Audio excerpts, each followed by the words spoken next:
প্রিয় অনিমেষ, কেমন আছো? ভাবছো এতগুলো বছর পর আমি কোথা থেকে? সেদিন তোমায় দেখলাম অনেকটা দূর থেকে, রাস্তা পার হওয়ার সময়। গায়ে একটা হলুদ পাঞ্জাবি, হাতে বাজারের ব্যাগ, চোখে মোটা ফ্রেমের চশমাও দেখলাম একটা।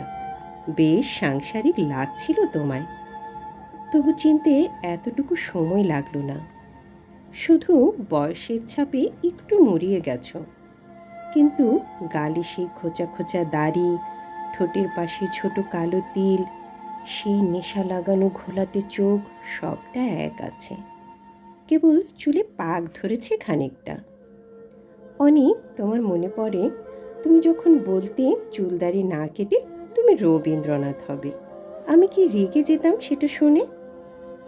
আমি শুধু ভাবি জীবনের এই 22টা বছর কিভাবে চলে গেল দুজনের থেকে। সব তো ঠিকই ছিল। হঠাৎ শেষ যেদিন তোমায় দেখলাম, সেদিন এক বর্ষার সন্ধ্যায়, রাস্তাটা মরিচ বাতি দিয়ে সাজানো ছিল। দুজনে মুখোমুখি দাঁড়িয়ে সিদ্ধান্ত নিলাম আর একসাথে নয়। কতটা সহজে সেদিন, কতটা কঠিন হয়ে সারা জীবনের সিদ্ধান্ত নিয়েছিলাম আমরা। অনিমেষ, সেই সন্ধ্যায় দুজন দুপাশে হেঁটে যাওয়ার সময় আমি খুব করে চাইছিলাম তুমি আমায় একবার আটকাও।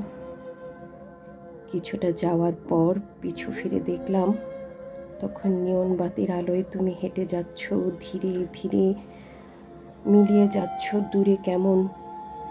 আকাশ ভেঙে খুব জোরে বৃষ্টি হচ্ছিল সে রাতে। আমি আমার উত্তরের ঘরে বসে তোমার ফোনের অপেক্ষায় ছিলাম। এভাবে রোজ আকাশ কালো করে রাত নামতো। আমি আমার ফোনের দিকে তাকিয়ে থাকতাম সারাটা রাত। তারপর একদিন বুঝে নিলাম বিধাতা আমাদের সংসারটা একসাথে লিখেনি।